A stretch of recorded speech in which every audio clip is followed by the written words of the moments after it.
Hello everyone! How are you today? I'm your teacher Jem Raymond and today, ipapakita ko sa inyo yung mga MOVs na kakailanganin ng ating mga master teachers para sa kanyang RPMS Objective number 13 for this school year.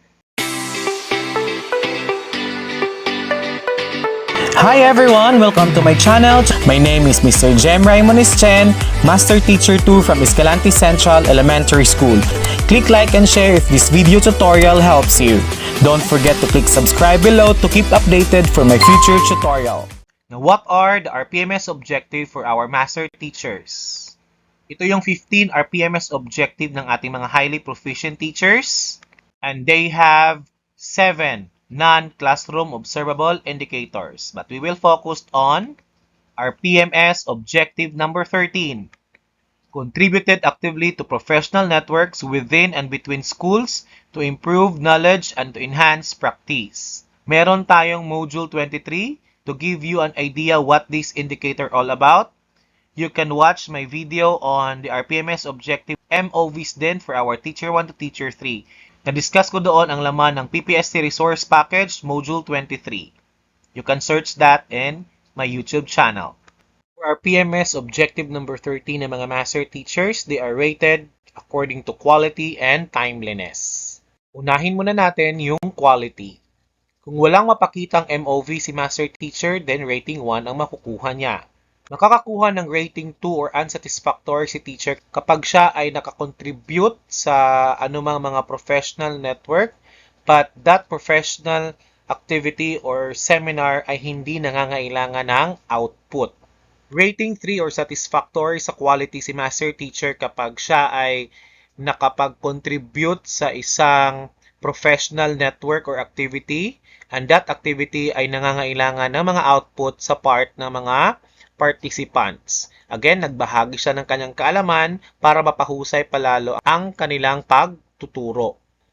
So, ang MOV na pwede niyang ma-attach dito ay yung Approved Activity or Project Proposal with Accomplishment Report. Again, isa lang ito sa pwedeng i-attach ni Master Teacher. So, yung items number 2 to 7 dyan ay pwede naman rin i-attach ni Master Teacher.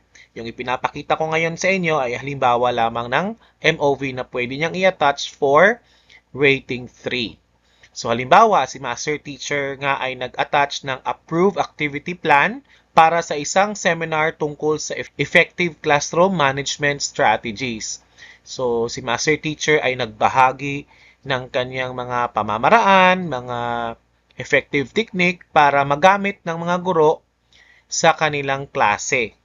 So this workshop requires the participant to submit an output. Aside from the approved project plan, si Master Teacher ay kinakailangan ding mag-submit ng accomplishment report. Pwedeng laman ng accomplishment report ang mga reaction or mga feedback ng mga participants during the delivery of the activity. Now, rating 4 ang makukuha ni Master Teacher sa quality on Objective 13 kapag nag-contribute siya sa isang professional network or activity and that activity ay nangangailangan ng output sa part ng participant. And also, since this is rating 4, dapat mag-attach din ng proof of implementation. So this time, we will use the MOV number 2 here, which is the approved activity or project proposal for benchmarking or innovation with accomplishment report. Again, aside from MOV number 2 here, pwede namang pumili si Master Teacher na kahit na anong means of verification na nasa screen nyo ngayon. Kapag wala dito sa nabanggit, pwede namang maglagay ng annotation si Master Teacher. So, again, balik tayo sa MOV. So, for example, ang nasubmit ni Master Teacher ay, yun nga, approved project proposal para sa isang benchmarking activity. Ang activity na to ay naglalayong pag-aralan yung mga best practices ng ibang paaralan, for example, in the field of mathematics.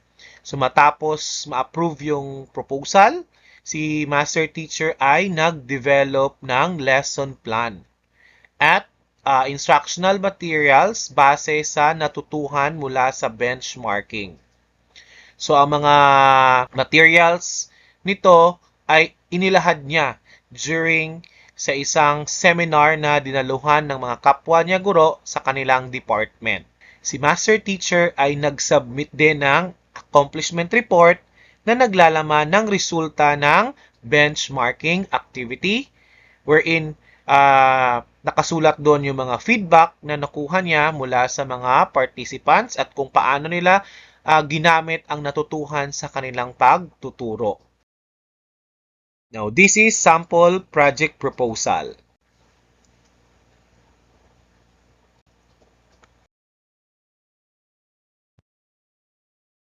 Again, this is project proposal on the benchmarking activity in mathematics.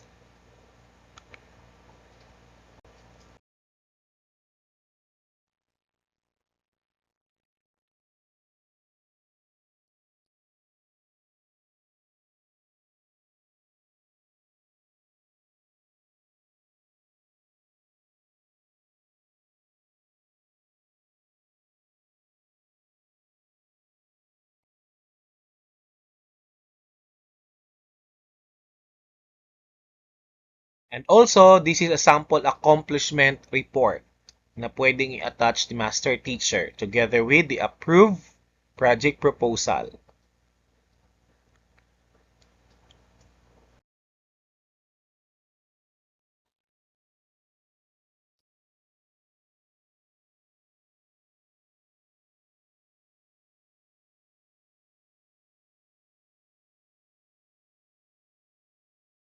Pwede ring mag-attach si Master Teacher ng proof of implementation katulad ng mga lesson plan and mga activity sheets na ginamit ng mga teacher or ginamit niya during their instruction. Let's have rating 5 sa quality. So makakakuha ng rating 5 si Master Teacher dito kapag nakapag-contribute siya sa isang professional activity na nangangailangan ng output din. And this time, we'll have proof of na na-implement sa loob ng paaralan or school level.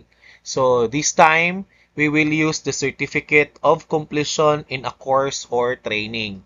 So for example, si Master Teacher ay nakapagtapos ng isang training or kurso on advanced teaching strategy. Nakatanggap siya ng certificate of completion dito. So pwede yung MOV na pwedeng i-attach niya. Pagkatapos ng kurso, si Master Teacher ay nag-organize at nag-conduct ng isang workshop sa kanilang paaralan para sa lahat ng mga, for example, mathematics teacher. So sa workshop na to, ibinahagi ni teacher or ni Master Teacher ang natutuhan niya mula sa training at nag-demonstrate ng mga bagong teaching strategies. So, ano yung proof of implementation na pwedeng gamitin as MOV ni Master Teacher? Pwede yung implemented lesson plan na kung saan si Master Teacher ay gumawa ng sample na lesson plan na base sa kanyang natutuhan sa training at aktual na ginamit sa kanyang klase. So yung kopya ng lesson plan na to ay pwedeng gamitin as proof of implementation. And also, pwede rin gamitin yung workshop documentation. So, yung workshop na isinigawa ni Master Teacher ay mayroon niyang mga attendance sheet, yung mga presentation materials. Pwede din yung gamiting proof of implementation. Now, let's have the timeliness. Kung walang MOV, rating 1. Kapag nakakontribute sa isang professional activity or network si Master Teacher sa isang quarter lang, then 2 lang ang kanyang marireceive for timeliness. Kapag nakakontribute siya in 2 quarters, rating 3 ang makukuha niya. Kapag 3 quarters naman, rating 4 ang kanyang makukuha. Kapag nakakontribute si Master Teacher sa isang professional networks across 4 quarters, then rating 5 ang kanyang makukuha. Okay, that's all teachers. I hope this video helped you in preparing your portfolio for our PMS objective number 13. Till next time, keep safe everyone!